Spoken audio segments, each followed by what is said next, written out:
esenca Združenja ateistov Slovenije, ki so ga že 15 let tudi vodi kot predsednik. Imamo pa koalicijski odbor in smo pač tam nekateri že zaprejeti tudi aktivni. Mislim, da koliko pravno poznavanje je na tem področju zelo pomembno tudi za nas. Zdaj bom začel z tem splošnim orisom tematskega polja današnje problemize. To bo morda nekaj tudi v zvezi z slovarskimi definicijami teh pojmov, vendar mislim, da je to potrebno odčrtati. Dodatno bo kasneje še varsoslovje dopolnilo še s zanimivimi temi definicijami. Rekel bi, da so vrednote tisto, kar je nam vredno, kar je pomembno, za kar se velja naprej zagovoriti in skratka tisto, kar usmerja vodi naša življenja. Imamo vsak od nas, pa tudi neke družbene skupine, imamo te vrednote tudi v nekih prioritetnih seznamih, naborih narejene in nečemu damo večjo prednost, drugemu manjšo. Sama etika ima več pomenov. Najpomembnejše je to, da gre za filozofsko disciplino, ki se ukvarja z merili ravnanja glede na dobro in zlo in poznamo recimo krščansko etiko, socialistično.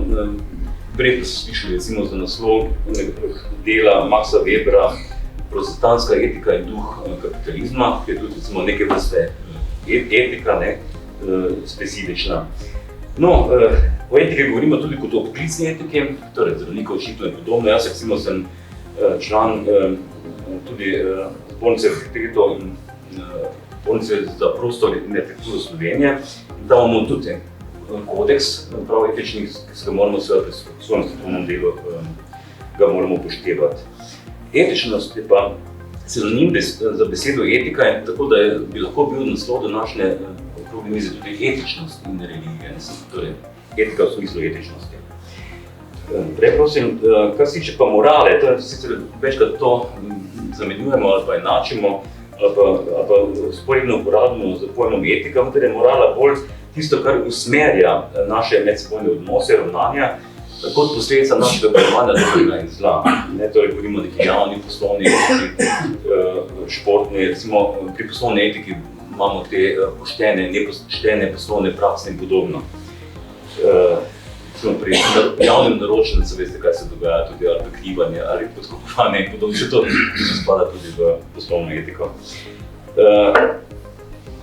Morala ima še 4 druge pomene, torej govorimo tudi o načinu uresničevanja teh usmeritev za medsebojne odnose ljudi. In tu govorimo recimo o visoki morali enega človeka, ali pa recimo tudi dvojni, ali pa zlagani, ali pa zahrbni morali. Morala je tudi sinonim za načela ali pa stališča nasploh, recimo morala denarja ali pa morala lastnikov denarja. Pa recimo potem četrto, visoka morala košarkarske ekipe, recimo, torej imamo moralo, da zmagamo in podobno. In pa seveda morala basne pravljice romana kot nek nauk ali pa recimo sintezna misel.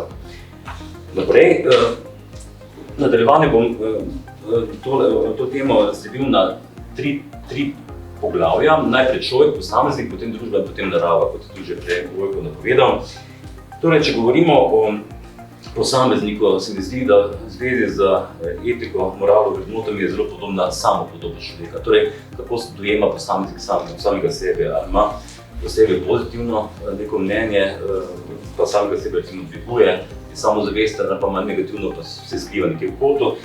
Ali pa kot ta mačka recimo, pa vidi sebe kot leva v gledalo, da ima visoko recimo samopodobo v samem sebi.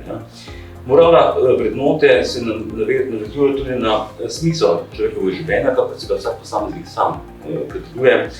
Glede svobode, odgovornosti bi jaz tako povedal, da vsak od nas si dopušča nek manevrski prostor svobode. Eni si dopustijo malo večkrat tudi na račun drugih, eni malo manj in v tej se spregi s tem je tudi odgovornost do sebe, svojega zdravja, do drugih, do najbližjih, tudi do pripadnikov človeštva kjerkoli. Odnos do spolnosti, recimo, tu bi še lahko več ali ne naštel, jaz sem si pač te izbral, recimo kot oblika vrednot zvezi z posameznikom, recimo pomembne. Pri spolnosti, se veste, imamo lahko razdan odnos do te, imamo lahko vzdržen do poroke, imamo lahko v Afriki imamo recimo spol verovanje, recimo pri nekih teh verstvih, spolni odnos z devico te bo zdravil AIDS-a. Recimo so to neka verovanja, ne? Prazno verja v bistvu, ne? Vse te zadeve se seveda tudi na eni ravni, če gre predvsem za verujočega človeka, povezuje seveda z njegovimi religijskimi prepričanji, kot sem smo povedal tole, ne, z AIDS-om. Če gremo naprej na področje družbe, če dopustimo torej njegov posameznika, se mi zdijo pomembne naslednje postavke. Torej, zdaj s temeljnim strukturiranjem družbe, torej kdo kaj zastopa, ali posameznik, ali neke skupine, ali pa družbeni razredi, različne druge družbene zaokrožene celote, vidijo družbo recimo kot, da bi naj bila hierarhično centralno urejena, ali pa enakostno in dogovorno. Recimo, to so ta značilna dva pola in prvega bolj manj pripisujem tem religijskim pojmovanjem. Torej, imamo zgoraj Boga, pa kralja, plemiče in tako naprej, kot recimo v feudalizmu, pa še prej morda službenostvu, pa nič drugače v kapitalizmu, kjer pač kralja zamenja recimo glasboj buržoazije. In ta, se mi zdi, da je ta način videnja družbe, torej hierarhičen, centralni, zelo pogost pri večini. In ta druga plat, torej biti enakopraven, dogovoren, imeti nekako bolj enakostno strukturo, je pa mislim, da ima manj podpore pri ljudeh. Ena anketa je bila pred letom dvema v Sloveniji in meni je začelo rezultat, da je večina ljudi je rekla, pa več kot pol, naj bo družba organizirana torej piramidalno, centralno, da ne potrebujejo oni lastne udeležbe pri upravljanju družbe, raje so vodene, ne. Glede homogenosti, raznovrstnosti, se veste, eni želijo imeti ena država, en vodja, ein Reich, ein Führer, pa tole, ne, mislim, to je žal pogosto, pa eni pa so recimo tudi bolj zastopniki bolj mavričnih, pluralnih recimo struktur družbe. To se navezuje na strpnost, pa nestrpnost. Zagotovo je ta pestro zasnovana struktura družbe nujno pogojena za strpnostjo. Tista prva, ne, torej enovita, pa za nestrpnost do vsega, kar je drugačno in od drugod. Zdaj, pojem obče človeške etike, jaz mislim, da tudi verstva različna imajo neke skupne točke, kar tiče vrednot, pa teh postavk, ne. Obstaja ena knjiga Skupna vera, to je nekdo napisal na podlagi analize različnih teh religijskih tekstov in ugotovljuje skupne postavke, ne. In je napisal, da bi bila možna neka skupna vera, ampak kaj, ko imamo tudi tako interese, ki recimo neko zadevo razglasijo dobro samo za našo skupnost, medtem ko pa dobro za drugo skupnost je pa že nam ni všeč, recimo, ne. To je zelo pogosto, ne. Da enih meril, enih vrednot ne priznavamo drugih, priznavamo pa sebi, na tej skupini. Odnos do znanja, to je za nas kot etisti zelo pomembno. Tu lahko govorimo o prevladi recimo politike nad stroko, zelo pogosto. Ali pa, se veste, kak je bilo to pri Giordano Bruno in zgodovini, ko je cerkev na veliko recimo zavirala v znanosti, ampak, gledajte, kot je zadnjič kolega Vojko objavil na Facebooku, strelovod na zvoniku ali minaretu pomeni, da tudi kleriki priznavajo fizikalno vedo, ne. Torej, rezultate znanosti. Naprej, nekaj zvezi z naravo.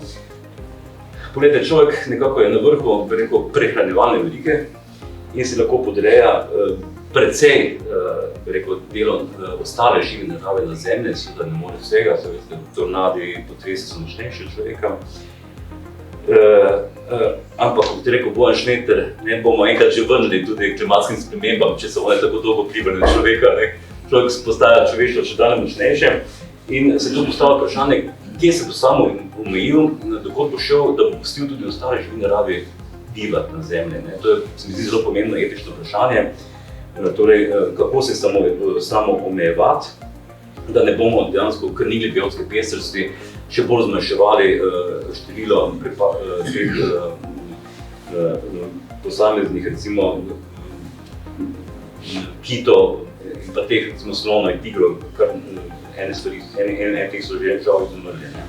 Dobro, kolonizacija vesolja je tudi posebna tema, ampak pogledajte, vesoljski odpad, recimo, to se kar zgore pušča, to je tudi problem etičnega odnosa, kako mi tretiramo tudi, recimo, tole stratosfero, pa še više bolj oddaljene plasti vesolja od Zemlje. In pa zadnja prosojnica. Bi jaz samo zaključil, razen za zahvalo, z to v bistvu tem plakatom iz Mladine, ki govori o dvojni morali. Enkrat sem sledil pred nekaj leti, ko je bila še kraljica, ta britanska živa, da je nekaj pridigala po televiziji svojim podanikom o pomenu skromnosti. Bila pa je posneta v sobi, kjer je bilo 20 zlatih artefaktov, torej zlati stol, tisto tipična dvojna morala. Torej, lahko je pač nekomu pridigati, bodi skromen, če si ti imaš zlato krono, pa pol sobe je zlato. To zagotovo ni primer korektne ali pa konsistentne morale, ampak kar že rekel, debele in pa očitne dvojne morale. To z moje strani, hvala, tako da zdaj prepuščam besedo še tebi.